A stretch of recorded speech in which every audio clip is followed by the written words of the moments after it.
बोलिए श्री प्राणनाथ प्यारे की जय। बोलिए श्री सद्गुरु महाराज की जय। सुंदर साथ जी, जो महाराज जी की अभी तक हम पढ़ रहे हैं उसी के ही विषय में सुंदर साथ मंथन करेंगे और अपने अपने विचार देंगे। तो अभी तक जो है इसमें चौपाइयों लहर के माध्यम से है, चौपाइयों की गिनती के रूप में अभी तक नहीं है। जब एक लहर समाप्त होती है तो उसके बाद दूसरी लहर शुरू होती है। तो अभी तक की जो बीता पड़ी है उसमें सुंदर साथ अपना सहयोग करें। उनको क्या समझ में आया या उनके मन में महाराज जी के प्रति क्या भाव है। चंदन जी, आपने अपना माइक खोला है। चंदन जुनेजा जी, आपको बहुत बहुत प्रेम प्रणाम जी। चंदन जी, आपने माइक खोला, आप कुछ कहना चाह रहे हैं। प्रणाम जी। प्रणाम जी, आप अपना वीडियो खोलें अगर संभव हो तो।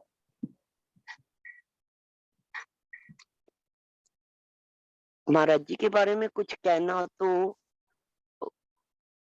सूरज को ना दिया दिखाना भी ये भी फिट नहीं बैठता, पर जितना कि आज आपने हमें अभी तक ने बताया है तो सबसे ज्यादा जो बात दिल को छूती है वो ये कि महाराज जी हमें एक रास्ता देते हैं ना, तो रास्ता क्या दिया उन्होंने हमें?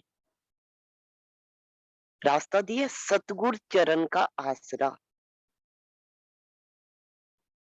अगर कोई भी खोजी जन अध्यात्म की उड़ान को पाना चाहता है तो उसे सतगुरु चरण में शरण में आना ही पड़ेगा।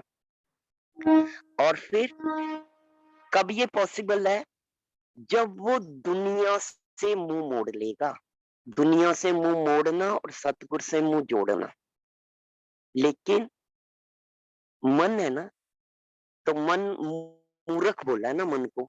लेकिन मन जैसे मक्खी होती है ना, मक्खी वो शहद पे भी बैठ जाती है और गंदगी पे भी बैठती है। इसी तरह जो हमारा मन है ना, इतना मूर्ख है कि जब हमें ये सतगुरु महाराज की कृपा से ऐसे सुझाव भी मिल जाते हैं, रास्ते भी दिख जाते हैं, मार्ग का भी बताया जाता है, फिर भी हमारा मूर्ख मन क्या करता है?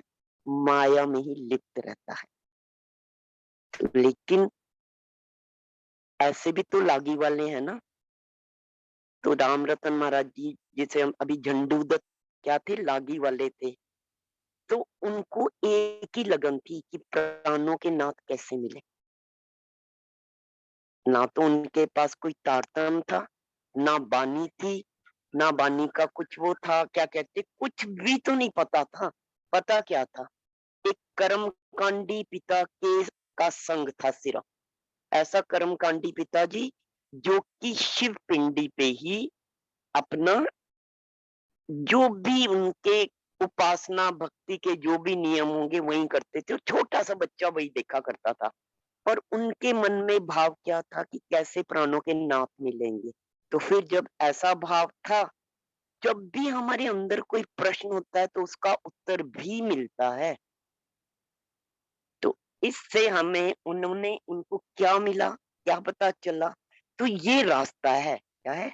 सेवा से, भक्ति से, नम्रता से। किसी ने भी अगर इस मार्ग पर अग्रसर होना है, किस मार्ग पर? सतमार्ग पर, तो तीन ही उसके वो हैं इंग्रेडिएंट्स जिसे हम कहते हैं। सेवा भाव होना चाहिए। अब ये भी बड़े डिटेल में समझने की बात है कि सेवा क्या तन की होनी चाहिए, मन की, धन की, ये तो एक अलग ही विषय है।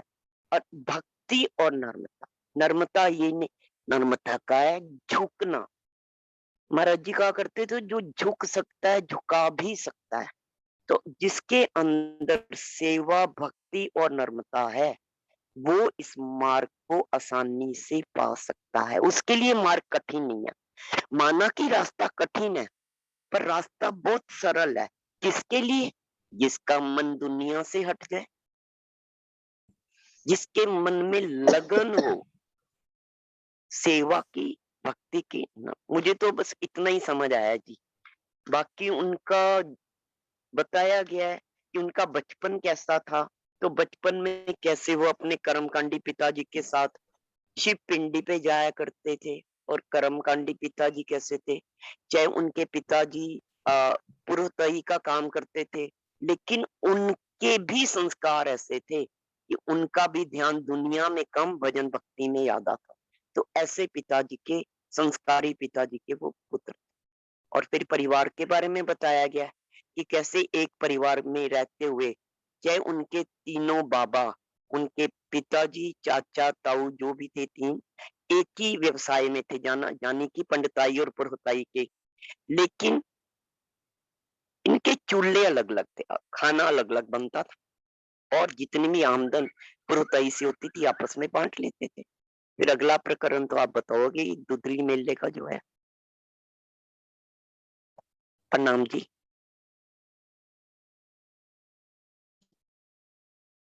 आप अपना वीडियो तो खोले, हम लोग आपको प्रणाम करें, आपने इतने अच्छे से बताया है। तो वीडियो खोल के बोलेंगे तो नहीं, अच्छा लगेगा, ऐसे तो सिर्फ नाम ही आ रहा है। आप वीडियो खोले, कहाँ देखो से है? ना नाम से मतलब होना चाहिए, ना शक्ल से मतलब होना चाहिए। लेकिन अगर हम वीडियो तो अच्छी नामों को बननी देख चाहिए के, ना, वाणी मंथन की वीडियो बन रही है तो वो अच्छी बननी चाहिए, इसलिए नाम, इसलिए इसमें आपको वीडियो अच्छे खोलने के बुरे लिए की नहीं बात कहते। नहीं होती है। देखो महाराज जी ने जो संस्कार दिए हैं, हमें तो वही संस्कारों पे चलना है ना, नहीं तो इस बीतक भी पढ़ने का फायदा नहीं है। तो बीतक में भी महाराज जी के जो संस्कार है वो वही है, ना तन से चिपकना है ना चिपकाना है। बिल्कुल। भाव है ना, हाँ मुझे जी। तन थोड़ा चलाएगा, आपका तन नहीं चलाएगा। आपके विचार मेरे जीवन में वो अंकुरित होंगे, तो तन से क्यों चिपकना। तन से सबकी वही दो आंखें, नाक, कान, मुंह है, हम इन्हीं में चिपक के रहते हैं। यही कारण है आज धर्म में इतने गुरु हो गए। अगर हम विचारों से चिपकते तो आज तक हमारे पास धनी देवचंद्र जी, प्राणनाथ जी, महाराज जी, सब एक ही रूप है। इन्हीं के विचार सामने होते, क्योंकि हम जिसने जिसके तन को देखा उसको उसको उसका तन अच्छा लगना शुरू हो गया कि मुझे तो इस तन से प्राप्ति हो रही है। अब मुझे रुचि दीदी से प्राप्ति हो रही है, तो मैं रुचि दीदी को चिपक चिपक जाऊं तो मैं अपने रास्ते से भटक जाऊंगी। तो राधर मैं भी ये सुंदर साथ से प्रार्थना करूंगी कि वीडियो नहीं, ऑडियो पे जब हम वीडियो देखते हैं, हम दूसरे की शक्ल, मन है ना, एट ए टाइम एक काम करता है, या तो वो मंथन मनन विचार करेगा, या देखेगा क्या पहना, क्या ओढ़ा, कैसे रंग रख, कैसे रंग। तो हमें इसमें नहीं, रूप में नहीं अटकना। देखो हो सकता है मेरे विचार आपसे नहीं मेल खाते हो, मुझे कोई जूम पे वीडियो और उससे मतलब नहीं है। मुझे मतलब है कि मुझे रास्ता मिल रहा है कि नहीं मिल रहा, मेरा आत्म कल्याण हो रहा है, मैं आगे बढ़ रही। तो सॉरी, आई एम सॉरी, ये नहीं कि मेरी शक्ल कोई कानी है या लंगड़ी हूँ या लूली हूँ, ऐसा कुछ नहीं है। परमात्मा की कृपा है, सभी सुंदर साथ है, उसकी बनाई हर क्रिएशन सुंदर है। पर इस रास्ते पे नहीं चलना, मेरे तो यही भाव है। चंदन दीदी, आगे मेरे जैसे आपका आपको आदेश वीडियो होगा। खोलने का तात्पर्य ये नहीं था कि कोई तन से चिपक जाएगा। हम लोग तो बहुत 2 साल से चला रहे हैं इस चैनल को, और सभी जो खोलना चाहे तो वीडियो खोलते हैं, अच्छा लगता है।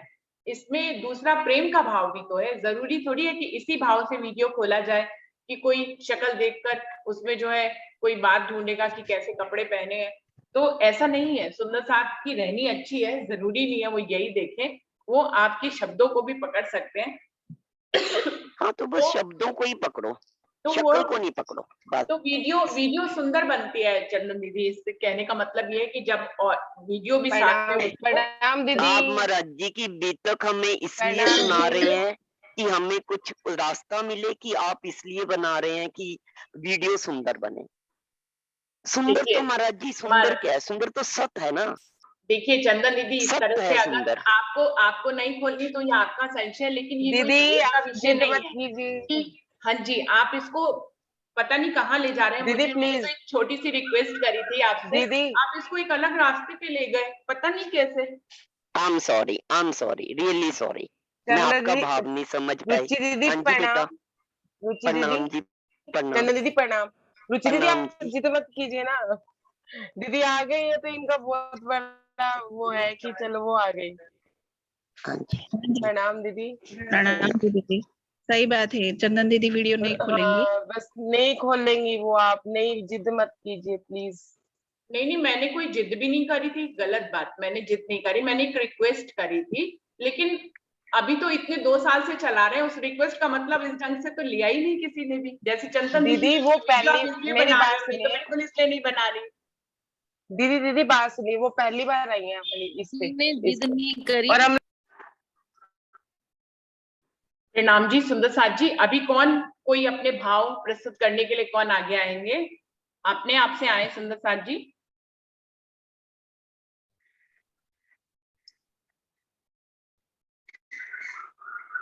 प्रणाम जी दीदी। दीदी प्रणाम मुझे जी। इस वितक में एक भाव ये भी समझ जाता है कि जहाँ चाह होती है वहां राह होती है। जो महाराज जी थे, धनी देवचंद्र जी थे, जो भी थे, जो अपना हमारे बड़े रहे, इन्होंने चाहा कि मैं कौन कहाँ से आई, और उन्होंने मतलब उनकी चाहना की जो तीव्रता थी, उन्होंने ही उन्हें सदगुरु से मिलवाया और उन्होंने ही उनको राज्य से मिलवाया। कि जैसे धनी देवचंद्र जी थे, उनके पास भी कोई वाणी नहीं थी, कोई तारतम नहीं था, तारतम उन्हीं से ही आया। लेकिन उनकी चाहना इतनी तीव्र थी कि वो हर जगह ढूंढते रहते थे। उनके निगाहों में, दिल में, मन में हर चीज बस एक, कि मैं राज्य को पाऊं, मैं सच्चे खुदा को पाऊं, या मैं अपने आप को पाऊं। ये उनमें चाहना होती थी, और यही चाहना बड़े महाराज जी में भी थी शुरू से ही, कि वो अपने मतलब अपने सतगुरु की खोज करना चाहते थे, सच्चे सतगुरु से मिलना चाहते थे। तो मेरे को ये बात समझ आती है कि चाहना भी होनी बहुत जरूरी है, नहीं तो वाणी पढ़ने से भी राजी नहीं मिलते। मेरे मन में ये बात है दीदी। प्रणाम जी। बिल्कुल बिल्कुल, अपनी ब्रह्मात्माओं के अंदर धनी स्वयं ही ऐसी चाहना पैदा ही कर देते हैं कि वो उनको उनके लिए ही तड़पती है और उनको ही ढूंढने के लिए निकलती हैं। ऐसा ही प्रसंग हमें धनी देवचंद जी में देखने को मिलता है और महाराज जी में भी वैसा ही प्रसंग है कहीं ना कहीं, कि बचपन से ही धनी ने उनके अंदर ऐसी चाहना पैदा कर दी कि वो उस राह पे चल ही पड़े। और कोई सुंदर सा कुछ अपने भाव जो रखना चाहें? प्रणाम जी दीदी। प्रणाम जी। सभी सुंदर साथ जी को प्रेम प्रणाम। मुझे भी प्रणाम। यही समझ में आता है, चंदन दीदी ने बहुत अच्छे से बताया, रंजना दीदी ने भी अच्छे से बताया है। और ये देखो, ये बचपन और महाराज जी का बचपन ही संतोषी था। बचपन से ही कितने संतोषी थे। और जैसे सेवक संतोष हो, संतोष सेवक बन के रहना चाहते, सेवक। और उनकी लगन भी इतनी थी जैसे। और सतगुरु सतगुरु कैसे मिले उनको? सतगुरु की चेतना थी। जैसे प्राणनाथ जी, मुझे मेरे प्राण के नाथ कैसे मिले? लगन ही उनको पहले से ही ऐसी थी। और संतोषी, आजकल के बच्चे तो देखो बिल्कुल, हम भी बड़े बड़े हुए फिर भी अब संतोष नहीं है हमको, जो मिला उसी में संतोष, ऐसा नहीं है। वो नहीं पढ़े लिखे थे, बस थोड़ा ही वो करते थे, फिर भी वो, अभी तो वाणी भी नहीं मिली थी, नहीं उनको तारतम मिला था, फिर भी उनका भक्ति में कितना रस था। पिताजी के साथ इतने बचपन में भी पिताजी के साथ जाया करते थे। बस यही भाव है मेरा दीदी। प्रणाम जी। प्रणाम जी। प्रणाम जी। और कोई सुंदर साथ अपने आप से आएंगे जिनको कुछ भी इन इतनी सी चौपाइयों में ही कोई संदेश मिला हो तो जरूर वो हमसे शेयर करें। प्रतिमा दीदी आप कुछ बताएंगे? प्रणाम जी, प्रणाम। प्रणाम जी। सतगुरु का ही संदेश मुझे ऐसा समझ में आता है कि उनके चरणों में समर्पण होके और उन्हीं का आसरा लेकर हम जब अपनी चाह और राह रखेंगे तो राजी हमें अच्छी से अच्छी अपनी साधना को और जिंदगी में बढ़ाते हैं। ये इस स्टाइल का मुझे समझ में आता है कि बिल्कुल उन पे समर्पण होके जो हादी के कदमों पे चलना, तब हम उनके उनके नजदीकी का अनुभव करते हैं। और कोई सुंदर साथ? अंजू आप कुछ बताएंगे?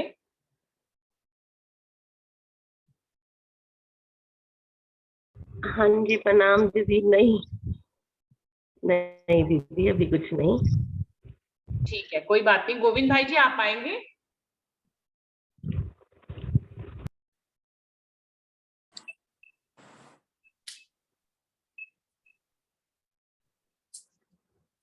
दीदी ऐसे तो मैं सब सुंदर साथ के चरणों में कोटान कोट प्रणाम। अ, सदगुरु रामरतन दास जी के बारे में कुछ ऐसा डिटेल में नहीं जानता हूँ, लेकिन आज की जो वितक हुई मुझे ऐसा लग रहा है कि सेम की सेम सदगुरु देवचंद्र जी महाराज की जो वितक थी, जो बाल्यावस्था में ही उन्होंने जो शुरू किया था, मैं कौन कहाँ से आई हूँ, तो ऐसी ही वितक लग रही है। बहुत आनंद आ रहा है, मैं सुनूंगा। मुझे इसके बारे में बहुत ज्यादा जानकारी नहीं है, फिर भी वितक में जो बताया गया है इससे हमें भी यही सीख मिलती है कि बस कैसे बाल्यावस्था में हम, जैसे कि रामरतन दास जी महाराज जी परमहंस हो गए और उन्होंने साक्षात्कार कर लिया परम धाम का, वो जो लगन थी ना, वो लगन अभी भी हम में आ जाए ना तो भी हमारा बेड़ा शायद पार हो सकता है। फिर मैं इतना ही कहना चाहता हूँ। प्रणाम जी, प्रणाम। प्रणाम जी। अरुणा दीदी, आप कुछ कहना चाहेंगे? जी प्रणाम जी। नहीं, प्रणाम। सबने बोल दिया, वही बातें हैं, वही बात मेरे मन में भी है, बस प्रणाम जी। प्रणाम जी। बबीता दीदी, आप आएंगे?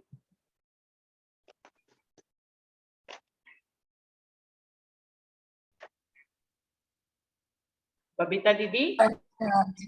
प्रणाम जी। प्रणाम जी। मैं काम कर रही हूँ जी, कुछ सुनते सुनते। सुनते सुनते काम कर रहे हैं। और कोई सुंदर साथ? मीनू दीदी, बिमला दीदी, संगीता दीदी, आप आओगे?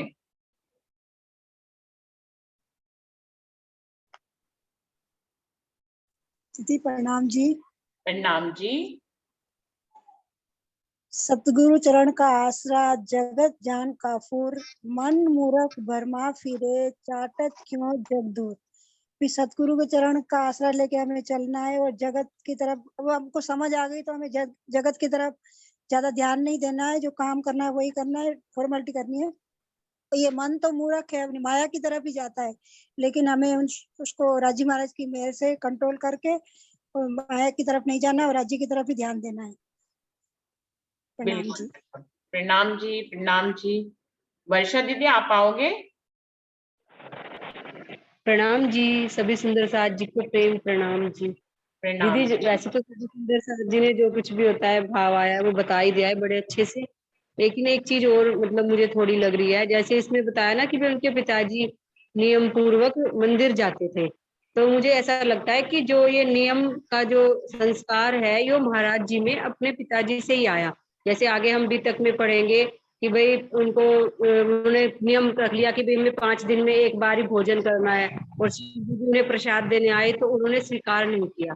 तो ऐसा लगता है कि ये संस्कार मतलब महाराज जी ने में अपने पिताजी से ही आया, और उन्होंने देखा कि भाई वो किस तरह से नियम पूर्वक भगवान की पूजा अर्चना करते थे, इसी तरह से उनमें भी ये बात आ गई। प्रणाम जी। प्रणाम जी। बिल्कुल बिल्कुल। और जो जो देवालय था, जो शंकर भगवान जी का मंदिर था, वो बहुत जंगल, गुथे हुए जंगल के अंदर था, जहां पर दिन भी रात जैसा लगता था। फिर भी वो रोज जाया करते थे उनके पिताजी, और साथ में ये भी जाया करते थे। तो इस तरह से इस नियम को उन्होंने उन्हीं से ही, जो उनके अंदर आया था वो उन्हीं के अंदर, उनसे ही, पिता से ही प्राप्त हुआ उन्हें। और कोई सुंदर साथ कुछ कहना चाहेंगे?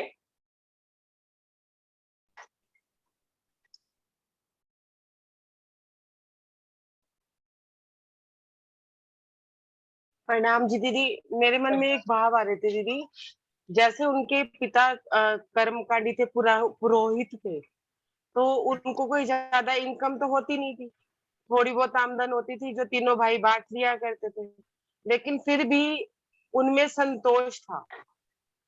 मतलब उनको वो, जैसे उनके पिताजी शिवजी भगवान को भी मानते थे, तो उनको कैसे वो सच्चे, मतलब सच्चे शिव भक्त थे कि जब उसने शरीर दिया तो वो पालेगा भी उसी को, कि जिस माली ने फूल खिलाया है वही माली उसको पालेगा।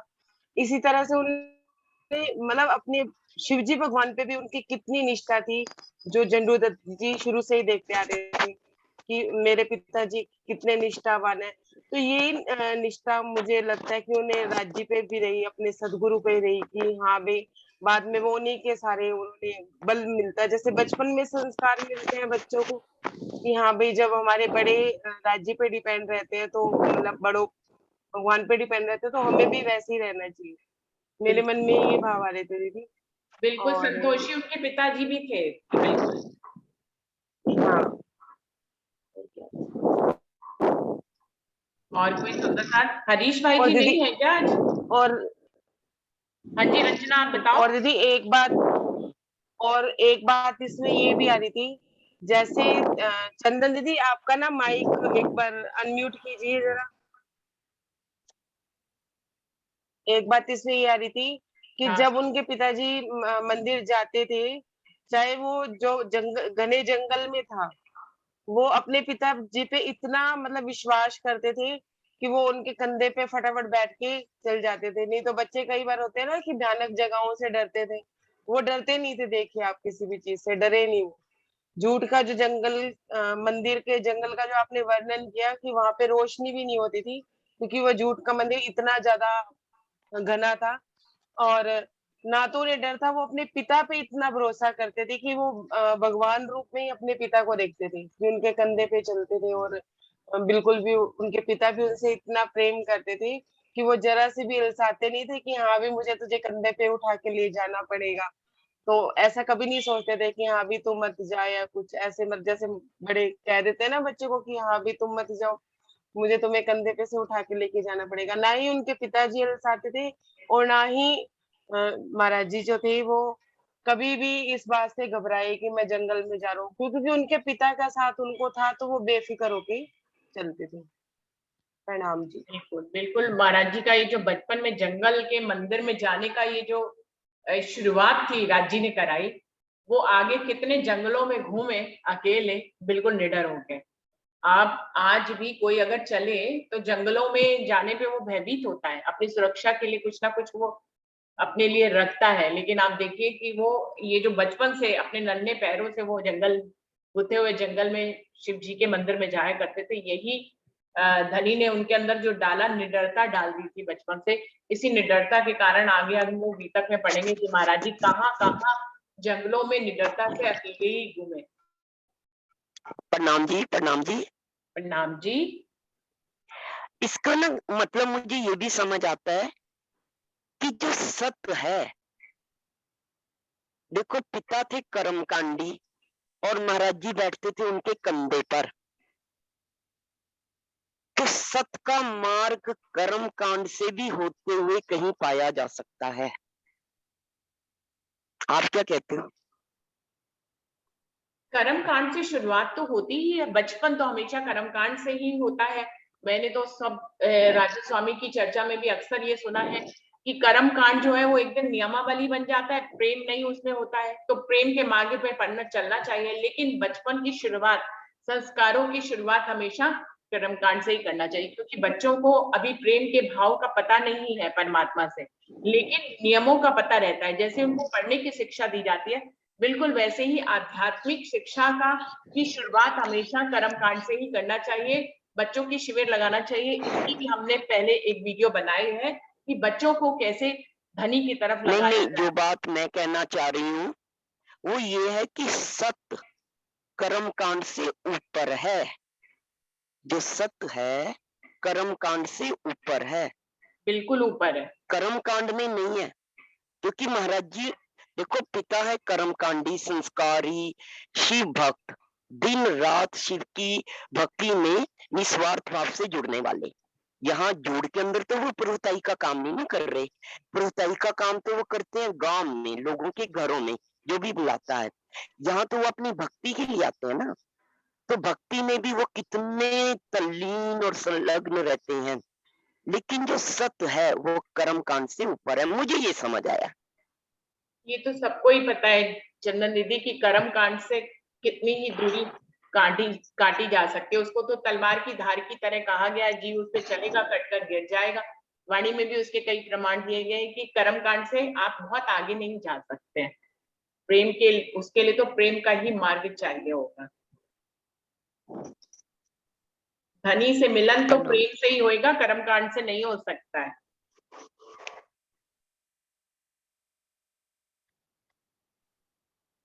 और कोई सुंदर सा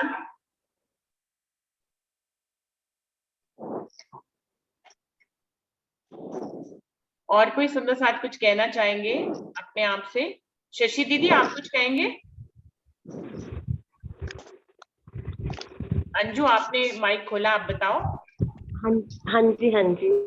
मैंने कहा जैसे सबकी सुन के एक बात समझ में आ रही है दीदी, एक सेकंड।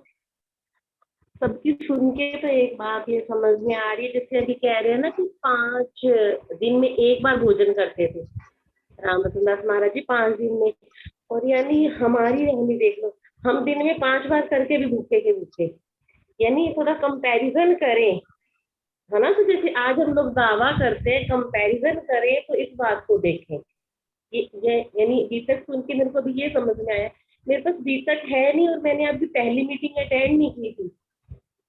मेरे पास बीतक नहीं है और पहली मीटिंग आपकी अटेंड नहीं की थी, इसलिए मुझे पता नहीं क्या बोलना है। हाँ जी। अब सबका सुन के ना तो मेरे को ये समझ में ये बात आई है, यानी 5 दिन में एक बार खाते थे और हम देख लो, कंपैरिजन कर लो, 5 बार खा के भी कभी शुक्राना नहीं कहते राशि। सही बात। ये अभी बीतक में नहीं आया, ये वर्षा ने बीतक का आगे का अंश पहले से बता दिया था कि महाराज जी इतने पक्के थे अपने नियम के, शायद उनको पिता से ये नियम मिले थे कि वो 5 दिन में एक बार खाते थे। अभी बीतक की शुरुआत हुई है, उसमें अभी ये वाली बात नहीं आई है, लेकिन उन्होंने आगे का अंश आपको पहले बताया था जो आपने सुना है। इतना नियम लेते थे महाराज जी कि 5 दिन में एक बार भोजन करते थे। हाँ, और ये कर्मकांड वाली बात आ रही थी, शुरू में ऐसे ही लगते हैं, ऐसे ही लगते जैसे हम लोग छोटे होते थे ना, तो ऐसे रहता था कि हाँ पहले अगर करोगे ना, पाठ करोगे तब चाय मिलती होती थी, छोटे होते थे ना, ऐसे। हाँ, शुरुआत तो ऐसे ही होती है ना, शुरुआत तो ऐसी होती है, बचपन से माँ बाप के संस्कार होते हैं, वो हमें सिखाते हैं सुबह मंदिर जाओ, सुबह उठ के प्रणाम करो राज्य को, माँ प्रसाद लो, सब यही सिखाते हैं। बाद में वो सब चीजें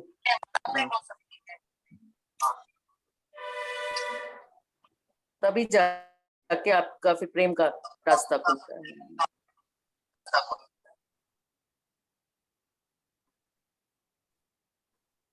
बिल्कुल बिल्कुल। और कोई सुंदर साथ कुछ कहना चाहेंगे?